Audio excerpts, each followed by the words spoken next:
Será que fazer 400 movimentos, independente da forma, vai me levar ao resultado que eu quero? O que você busca é o meio termo, na verdade. Não chega a ser exaustão mental. E não chega a ser a completa destruição muscular. E aí, campeões? Bem-vindos ao Oxygen. Aqui, compartilhamos dicas, treinos e inspiração para ajudar você a alcançar seu melhor físico. Se você gosta do que está vendo, certifique-se de curtir, comentar e compartilhar com seus amigos. Isso realmente nos ajuda a crescer e alcançar mais pessoas como você. Um forte abraço a todos. Vamos lá. Pergunta excelente do nosso samurai. Desligando os comentários, vamos lá entender o que é a questão da fadiga do estímulo. Então, Samurai Luiz Maeda, qual ponto de cansaço devo terminar os treinos? Estafado? Meio cansado? Pois é. Essa daí é a pergunta de $1 milhão, né? Pelo seguinte, Maeda. Então, durante muito tempo, Maeda, a gente achou que a quantidade vencia a qualidade. Ou por peso, colocava o máximo de peso possível e tentava fazer. E muita gente que entendeu o Heavy Dutch, né, do Mike Mentzer e do Ryan Mentzer, depois pesquisa aí no Google, Heavy Dutch, Mike Mentzer, entendeu errado, né? Achava que Heavy Dutch era você colocar um peso que você não conseguia para tentar fazer repetições que você não concluía, né? E aí dava só em lesão, né? Ah, mas o Dorian Yates treinou assim, cara. Até então, o Elon Musk, né? Ele pegou todo o dinheiro dele e colocou na Tesla. Até então, o Bill Gates, ele começou a trabalhar dentro do quarto dele. Até então, né? Steve Jobs fez a Apple dentro da garagem da casa dele, junto com o engenheiro Wozniak. Quanto tempo você vai ficar gastando olhando para que uma pessoa fez e deu certo por uma razão que você não sabe explicar? E você não sabe explicar porque para todas as outras pessoas dão errado. Então você pode continuar sonhando em fazer uma coisa que uma pessoa fez e deu certo só para ela, enquanto tem um monte de gente fazendo o que tem que ser feito e conquistando aquilo que deseja. Então não adianta fazer essa briga de carga, bater o pé, chorar. Ai, por que é? Tá bom, não tem problema. Faça o que você quiser. Eu já falei pra vocês. A maioria das pessoas se sente mais confortável fazendo o que quer do que fazendo o que funciona, mas ela não quer. Quantidade. Treinos intermináveis, né? Tá certo que um fisiculturista profissional que tenha índices bons de sucesso, ele vai fazer da ordem aí de 40 séries por treino, em média, tá? Pode cair um pouco disso, pode aumentar um pouco, pode ser que não seja contado em série, mas seja contado em repetições. Pensa o seguinte, 40 séries é uma estimativa da quantidade de movimentos, né? Então você pode fazer uma avaliação de movimentos. Pensa que se você fizer 10 movimentos por série, são 400 movimentos por treino, né? Poderia ser 20 séries de 20 repetições? Poderia, em termos de quantidade, mas não de especificidade. E aí o que vem a discussão? Vem a discussão, será que fazer 400 movimentos, independente da forma, vai me levar ao resultado que eu quero? E aí, Maeda, vem a raiz da sua dúvida. Que tipo de fadiga eu preciso sentir para saber que o meu corpo esgotou? Porque a priori, você tem dois tipos diferentes. Você tem a fadiga real, que é o seu cérebro falando para você que você está esgotado.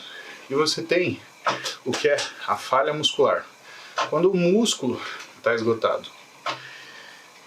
Veja, a fadiga central ela não é ruim, tá? A fadiga central, né? E eu me sinto mal falando isso porque é um pouco de pleonasmo, né? Porque a fadiga está aqui. né? A exaustão. Ela está na forma que você compreende cognitivamente aquele esforço. Então, é um pleonasmo vicioso, né? A fadiga, ela modula a sua capacidade de percebê-la. Ou seja, você primeiro vai atingir fadiga, vamos colocar uma unidade arbitrária, com 30 minutos de treino. Quando você consegue fazer 30, você vai conseguir fazer 32. Quando você faz 32, você vai conseguir fazer 35. E aí você vai aumentando o que é a sua resistência à fadiga. Conforme você aumenta a sua resistência à fadiga, você costuma fazer uma outra coisa em paralelo. Paralelo, mas não é a mesma coisa, que é a diminuição da percepção do esforço. Parênteses rapidinho, para quem tem hipotireoidismo, o que primeiro muda no paciente que treina e tem hipotireoidismo? Justamente percepção de esforço e capacidade de resistir à fadiga. Então você vai saber que sua tireoide está descontrolada quando você começa a se sentir muito mais cansado do que você deveria, e isso acontece muito precocemente em relação ao que você está habituado. Então essas coisas são importantes. Isso te dá resistência aqui. Vou te dar um exemplo. Se você falar para mim que eu vou treinar musculação 2 horas, independente do quanto de peso eu for levantar. Ó, Paulo, você vai treinar com o Ziad durante 2 horas levantamento. Beleza. Agora, se você falar para mim que eu vou correr durante 2 horas, acabou. Não conte comigo. Não vou ser capaz de fazer isso. Por quê? Porque a minha percepção de esforço no aeróbio é muito maior do que dentro da musculação. Portanto, a percepção do esforço também é qualitativamente dependente. Ou seja, você tem um determinado cansaço para a musculação, você tem um determinado cansaço para o aeróbio. E mais que isso, você vai ter um cansaço diferente porque você gosta. Pega uma atividade que você gosta de fazer e fala assim, vou fazer aquilo 3 horas. Você consegue. Pega uma atividade que você não gosta de fazer. Vou fazer 5 minutos. Parece que estão te arrancando o couro. É isso que vocês sentem quando vocês sentam comigo aqui no Banho Não Tem Calendário. Eu falo, assiste comigo, só que fazendo aeróbio, que aí o tempo passa para vocês, igual passa para mim. Isso modifica o que é a sua capacidade de resistir a esse estímulo. Ó, tô aqui a 121 batimentos por minuto, que é um nível que já me deixa me sentir cansado pós-treino, né? E eu consigo falar com você e continuar o exercício porque eu estou distraído, e isso faz com que eu diminua a minha percepção de esforço, tá? Pois bem, tendo dito isso, vamos buscar o que é o nosso cansaço na musculação. Na musculação, Maida, o que você busca é o meio termo, na verdade. Não chega a ser exaustão mental. E não chega a ser a completa destruição muscular. Pensa que o músculo ele precisa de energia para se recuperar. Então você não vai destruir ele completamente. Até porque, dependendo de como tiver organizado o seu treinamento, você vai precisar desse músculo no dia seguinte para ele trabalhar equilibrando o movimento de um outro segmento. Exemplo, você treinou peitoral hoje. Você vai precisar do seu tríceps, deltoide anterior e peitoral como antagonistas do treino de dorsal. Por quê? Porque os músculos antagonistas, eles também trabalham quando você faz exercício para os agonistas, no caso o dorsal. Eles fazem o equilíbrio do movimento. Logo, se você destrói demais um segmento, o teu próximo treino ele fica comprometido. Ah, mas eu não vou treinar tronco no dia seguinte. Eu vou treinar membros inferiores. Tudo bem. Só que você tem que saber que quanto mais intenso esse estímulo, mais tempo você demora para recuperar. Então, o que acontece? Você pode treinar tanto quanto o seu descanso permitir. Se você pretende treinar dali 48, 72 horas, o mesmo segmento, ainda que os antagonistas, você tem que treinar aquilo que você suporta recuperar nessas 72 horas. Ou seja, que é um dos fatores limitantes do treino? É justamente sua capacidade de recuperação, que é um item que também é treinado ao longo do tempo. Você não só ganha capacidade de realizar trabalho, mas você ganha a capacidade de se recuperar dele. E é isso que é o bacana do treinamento. A educação física já entendeu isso há muito tempo com a ciência do treinamento. Tanto que eles chamam isso de periodização. Se você nunca ouviu esse nome, pergunta para o seu professor o que significa. É a programação que ele tem, estímulo versus descanso, para que você dê um estímulo, consiga se recuperar. Dê um estímulo, consiga se recuperar. E assim sucessivamente. Vamos pensar, para fazer uma comparação, que você ganhou na loteria.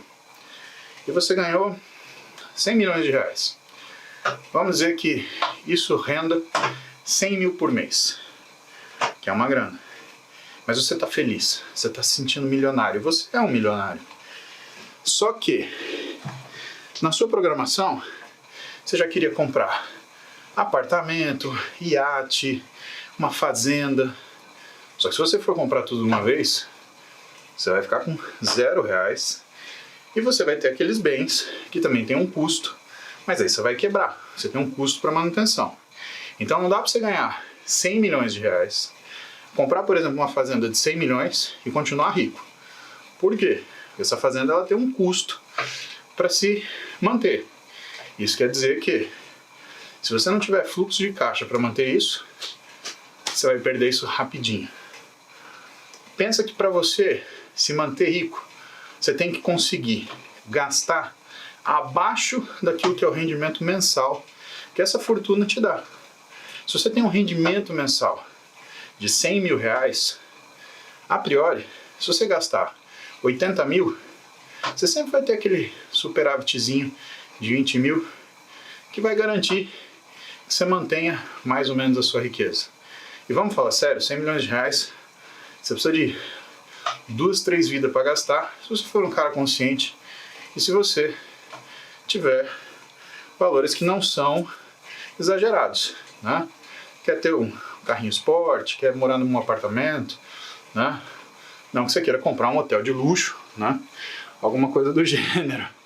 Mas se você tiver ambições que sejam moderadas, você consegue muito bem continuar milionário a sua vida inteira com 100 milhões na sua poupança, gastando 80 mil por mês dos 100 mil que você vai render, certo? E aí, você vai guardando 20 mil a cada mês, e no primeiro mês você tem 100 milhões e 20 mil, no 10º mês você tem 100 milhões e 200 mil, e depois de 10 anos você tem 101 milhões. Aliás, depois de 5 anos você tem 101 milhões. Ou seja, sua fortuna vai aumentando. Não sei se isso ganha na inflação ou não. A gente não está aqui para discutir finanças. Isso aí vocês vão discutir com o Thiago Negro. Isso não é uma coisa que eu me meto a fazer. Mas você entendeu? Você tem uma quantidade de aporte por mês. Você tem um gasto por mês. Você tem que reservar um pouquinho para você continuar assim. Isso aqui funciona assim. Eu não posso executar isso daqui de uma vez, como se não houvesse amanhã. Porque do ponto de vista da ciência do treinamento, sempre existe amanhã. E você não treina para hoje, você treina justamente para amanhã. E o que o treinamento fala? Não que você vai ficar maior ou mais seco, ele vai falar que a sua capacidade física irá aumentar. Só que, se você aumenta a sua capacidade física sem lastrear o seu físico, chega uma hora que você está treinando muito mais do que o seu físico precisa para melhorar. E esse é outro ponto crucial. Por quê? Porque quer dizer que se você está treinando 3 horas para um físico que você teria com 1 hora de treino, quando você cair para 1h30 de treino, seu físico vai piorar. Porque ele está lastreado em 3. Então ele não nota, aliás, ele não entende que 1 hora é suficiente. Ele entende que você caiu 50%. Então, quanto você vai treinar? Você vai treinar o suficiente para você perceber que tá bom É aquela sensação do treino, quando passou uns 45, 50 minutos, você fala, tá ficando gostoso. E que o músculo, ele já não consegue mais fazer a mesma força ou ter a mesma velocidade de recuperação. Em outras palavras, você vai treinar, Maeda, o tanto que você conseguiria, por exemplo, sair do treino e levar a Luísa no cinema. Porém, se você tiver que sair do cinema e fazer compra na loja de material de construção, você não conseguiu carregar a sacola debaixo do braço. Entendeu o que eu estou falando? Você tem disponibilidade mental para fazer aquilo. Porém, a sua capacidade física do segmento que você treinou não está 100% íntegra. Por quê? Você entrou no modo de recuperação.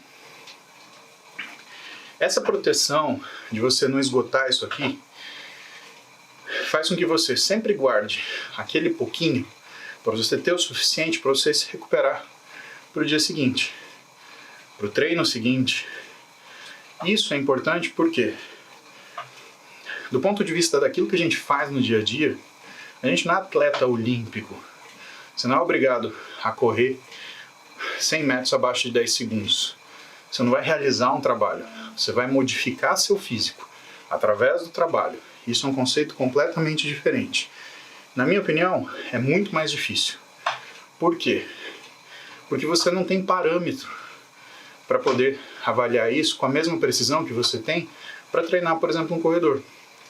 Um corredor, se ele está agachando com 300 quilos, você sabe que esse cara tem força. Se ele está fazendo o tempo dele de corrida abaixo dos 11 segundos, você sabe que ele tem condição. Agora, como que você programa isso para o músculo? E é isso que é o pulo do gato. E por isso que a figura do treinador no fisiculturismo é tão importante, e é tão importante que você tenha um nutricionista junto. Porque eles vão regular a questão estímulo versus energia por estímulo de uma forma que tudo que você faça seja proveitoso. Se você tira energia, teu tempo de recuperação aumenta. Ou seja, o teu treino ele vai além daquilo que deveria. A gente chama isso de diminuição da carga interna, o seu preparo para o treinamento. Se você melhora o seu sono, você melhora sua carga interna. Se você diminui o seu treinamento, você diminui sua carga externa. Né? E é por isso que muitas vezes o treinador pergunta para você, você dormiu bem essa noite? Se alimentou bem ontem? Então o teu treino de segunda-feira, por exemplo, ele vai depender muito de como foi seu domingo, seu sábado. Saiu, encheu a cara, ficou sem comer, acordou tarde, comeu porcaria. Seu treino de segunda-feira vai ser assim, sua carga interna está assim. Então é muito fácil atingir seu limite. E se atingir seu limite, terça você não treina. Ou aquilo que você está fazendo, pouco sinaliza para o seu físico melhorar. Agora, o inverso também é verdadeiro. Conseguiu descansar, se alimentou bem, aí você tem uma melhora da sua carga interna. E a carga externa, essa relação carga interna, carga externa, ela fica melhor. Isso quer dizer que você vai conseguir realizar mais trabalho. Quer dizer que você vai conseguir sinalizar mais esse músculo. E um músculo melhor sinalizado para crescer, cresce mais se você der oportunidade para ele. Que aí é a terceira fase que a gente chama de descanso. Então, onde está prático? Como que a gente coordena isso? Primeira coisa é, você tem que ter parâmetros daquilo que é normal para você. Em medicina, a gente chama isso de RCV, Reference Change Value. O que é importante para você? A gente tem nos exames de sangue, por exemplo, o que é a normalidade. A questão é, será que a normalidade de todas as pessoas é normal para você? Então isso é uma coisa que você tem que entender. E você tem que, a partir de exames seriados, descobrir qual é a normalidade para você. Descobrindo qual é a normalidade para você, aí sim você consegue trabalhar naquele nível. Treinamento é a mesma coisa. Você sabe que 50 minutos dá bom. Que você precisa fazer X refeições, você precisa ter X conduta, aí a coisa funciona. Então você tem que se manter nessas condições. Como que teu treino aumenta então? Ele aumenta a primeira repetição, depois carga. Lembra? Você sempre tem que ter controle. Pelo menos é esse o método que a gente usa aqui. Então se você está conseguindo fazer 10 repetições, tenta fazer 12. Conseguiu fazer 12? Abaixa a carga para você conseguir fazer 8. E vai tentando fazer 10. E quando você conseguir 12, você sobe a carga de novo. Ah, mas isso demora. Mas físico demora. E o que você vai ganhar se você aumentar o peso indiscriminadamente?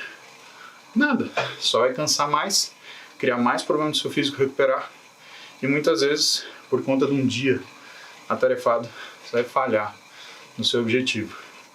Então lembra, exaustão não é amiga da sua capacidade de modificação física. Pelo contrário, às vezes ela é inimiga, que ela vai gerar a necessidade de uma compensação. E qual a compensação mais comum da exaustão, Maeda? Comida. Você vai comer porcaria. E aí você vai detonar com aquilo que é a tua programação física.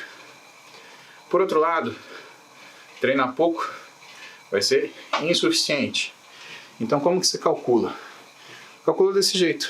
Pensa que hoje você vai levar a Luísa no cinema. Pensa que você tem que estar bem para conseguir assistir o filme sem cochilar. Mas você não pode sair do cinema e passar na loja de material de construção e buscar 3 tijolos e sair carregando debaixo do braço. Se você conseguir fazer isso, o teu treino poderia ter sido mais forte. Combinado?